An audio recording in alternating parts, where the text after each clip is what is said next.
ಇನ್ನು ಸಚಿವ ಎಚ್.ಸಿ. ಮಹದೇವಪ್ಪ ನಾಯಕತ್ವ ವಿಚಾರಕ್ಕೆ ಸಂಬಂಧಪಟ್ಟಂತೆ ಮಾತನಾಡಿದ್ದಾರೆ. ಅಂದ್ರೆ ರಾಜ್ಯಕ್ಕೆ ಸಿದ್ದರಾಮಯ್ಯ ಅವರ ನಾಯಕತ್ವ ಅನಿವಾರ್ಯ ಅಂತ ಹೇಳಿದ್ದಾರೆ. ಮೈಸೂರಿನಲ್ಲಿ ಸಿಎಂ ಪರಮಾಪ್ತ ಮಹದೇವಪ್ಪ ಹೇಳಿಕೆಯನ್ನ ನೀಡಿರುವಂತದ್ದು. ಸಿದ್ದರಾಮಯ್ಯ ಪ್ರಾಮಾಣಿಕತೆ ಬದ್ಧತೆ ಉಳಿಸಿಕೊಂಡಿದ್ದಾರೆ. ಅವರ ನಾಯಕತ್ವ ಅನಿವಾರ್ಯವಾಗಿದೆ. ನೈತಿಕತೆ ಕುಸಿಯುವ ಟೈಮ್ನಲ್ಲಿ ಗಟ್ಟಿಯಾಗಿ ನಿಂತಿದ್ದಾರೆ. ಮೈಸೂರಿನಲ್ಲಿ ಸಿಎಂ ಪರಮಾಪ್ತ ಮಹದೇವಪ್ಪ ರಾಜ್ಯಕ್ಕೆ ಸಿದ್ದರಾಮಯ್ಯ ಅವರ ನಾಯಕತ್ವ ಅನಿವಾರ್ಯ ಅಂತ ಹೇಳಿದ್ದಾರೆ. ಅವರು MLA ಆಗಿ, ಮಂತ್ರಿಯಾಗಿ, ಡೆಪ್ಟಿ ಚೀಫ್ ಮಿನಿಸ್ಟರ್ ಆಗಿ, ಚೀಫ್ ಮಿನಿಸ್ಟರ್ ಆಗಿದ್ದಾರೆ. ಪ್ರಾಮಾಣಿಕತೆಯನ್ನು ಉಳಿಸ್ಕೊಂಡಿದ್ದಾರೆ. ಪ್ರಾಮಾಣಿಕತೆಯನ್ನು ಉಳಿಸ್ಕೊಂಡಿದ್ದಾರೆ ಮತ್ತು ಬದ್ಧತೆಯನ್ನು ಇಟ್ಟಿದ್ದಾರೆ.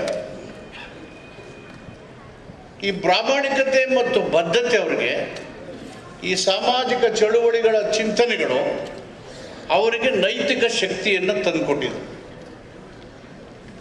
ನೈತಿಕ ಶಕ್ತಿ ಕುಸಿದೋಗ್ತಾ ಇರೋ ಕಾಲದಲ್ಲಿ ನೈತಿಕತೆ ಇರೋ ಒಬ್ಬ ನಾಯಕ ಇದ್ದಾನೆ ನಮ್ಮ ಮುಂದೆ ಅಂದರೆ ಅದೇ ದೊಡ್ಡ ಹೆಮ್ಮೆ. ಆ ಶಕ್ತಿಯಿಂದಲೇ ಎಂಥ ಸವಾಲುಗಳನ್ನು ಯಾರನ್ನಾದ್ರೂ ಎದುರಿಸ್ಬೋದು ಅಂತಕ್ಕಂಥ ಆತ್ಮವಿಶ್ವಾಸ, ಆ ಕಾನ್ಷಿಯಸ್ ಇದೆಯಲ್ಲ, ಆ ಕಾನ್ಷಿಯಸ್ ಮುಖಾಂತರ ನಾನು ಯಾರಾದರೂ ಎದುರಿಸ್ತೀನಿ ಅಂತ ಒಂದು ಗಟ್ಟಿ ನಿಲುವು. ಆ ಶಕ್ತಿಯಿಂದಲೇ ಎಂಥ ಸವಾಲುಗಳನ್ನು ಯಾರನ್ನಾದ್ರೂ ಎದುರಿಸ್ಬೋದು ಅಂತಕ್ಕಂಥ ಆತ್ಮವಿಶ್ವಾಸ, ಆ ಕಾನ್ಷಿಯಸ್ ಇದೆಯಲ್ಲ, ಆ ಕಾನ್ಷಿಯಸ್ ಮುಖಾಂತರ ನಾನು ಯಾರಾದರೂ ಎದುರಿಸ್ತೀನಿ ಅಂತ ಒಂದು ಗಟ್ಟಿ ನಿಲುವು. ಅವರು MLA ಆಗಿ, ಮಂತ್ರಿಯಾಗಿ, ಡೆಪ್ಟಿ ಚೀಫ್ ಮಿನಿಸ್ಟರ್ ಆಗಿ, ಚೀಫ್ ಮಿನಿಸ್ಟರ್ ಆಗಿದ್ದಾರೆ. ಪ್ರಾಮಾಣಿಕತೆಯನ್ನು ಉಳಿಸ್ಕೊಂಡಿದ್ದಾರೆ. ಮತ್ತೊಂದು ಕಡೆಯಲ್ಲಿ ಶೋಷಿತ ವರ್ಗ ಸಿಎಂ ಸಿದ್ದರಾಮಯ್ಯ ಬೆನ್ನಿಗೆ ನಿಂತಿದೆ. ಸಿದ್ದರಾಮಯ್ಯರನ್ನ ಕೆಳಗಿಳಿಸಿದ್ರೆ ಹೋರಾಟ ಮಾಡ್ತೀವಿ. ಶೋಷಿತ ವರ್ಗಗಳ ಪ್ರಧಾನ ಸಂಚಾಲಕ ರಾಮಚಂದ್ರಪ್ಪ ಎಚ್ಚರಿಕೆ ಕೊಡ್ತಾ ಇದ್ದಾರೆ. ನಮ್ಮ ಪ್ರತಿನಿಧಿ ಹರೀಶ್ ಮಾತನಾಡಿಸಿದ್ದಾರೆ ರಾಮಚಂದ್ರಪ್ಪರನ್ನ. ಬನ್ನಿ ನೋಡೋಣ. ಶೋಷಿತ ಸಮುದಾಯಗಳ ಪ್ರಧಾನ ಸಂಚಾಲಕರಾದಂತಹ ರಾಮಚಂದ್ರಪ್ಪ ಅವರು ನಮ್ಮ ಜೊತೆ ಇದ್ದಾರೆ. ಅವ್ರನ್ನ ಮಾತಾಡಿಸ್ತಾ ಹೋಗ್ತೀನಿ. ಸರ್, ಎಲ್ಲ ಒಂದ್ ಕಡೆ ಈಗ ನಾಯಕತ್ವ ಬದಲಾವಣೆ ಚರ್ಚೆ ಕಾಂಗ್ರೆಸ್ನಲ್ಲಿ ಜೋರಾಗಿದೆ.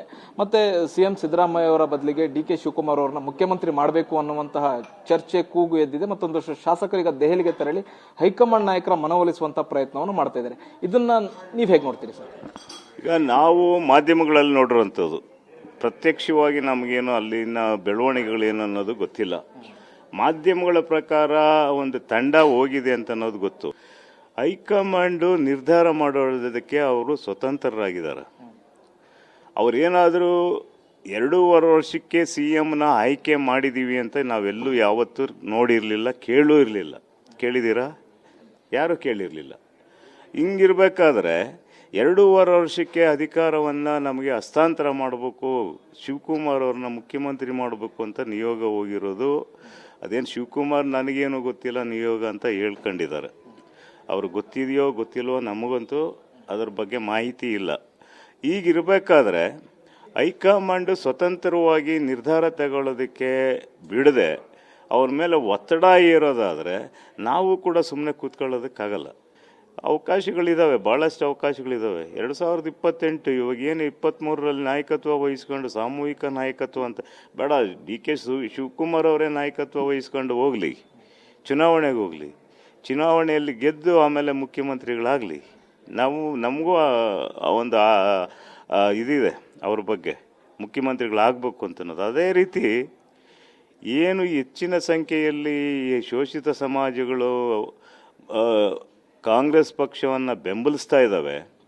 ಅಂಥ ಒಂದು ಶೋಷಿತ ಸಮಾಜಗಳಲ್ಲೇ ಮುಖ್ಯಮಂತ್ರಿಗಳಾಗೋಂಥವ್ರು ಬಹಳಷ್ಟು ಜನ ಇದ್ದಾರೆ.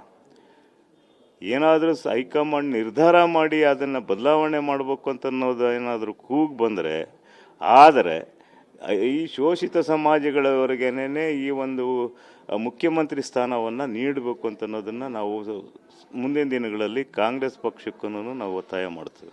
ಅಂದ್ರೆ ನಿಮ್ದು ನೇರವಾದ ಎಚ್ಚರಿಕೆ, ಅವರ ಹೆಸರುಗಳನ್ನ ತಗೊಂಡು ನೇರವಾಗಿ ಎಚ್ಚರಿಕೆಯನ್ನ ಕೊಡ್ತಾ ಇದ್ದೀರಾ. ಮುಂದಿನ ಚುನಾವಣೆಯಲ್ಲಿ ನಾವು ನಿಮಗೆ ನೋಡ್ಕೊಳ್ತೀವಿ.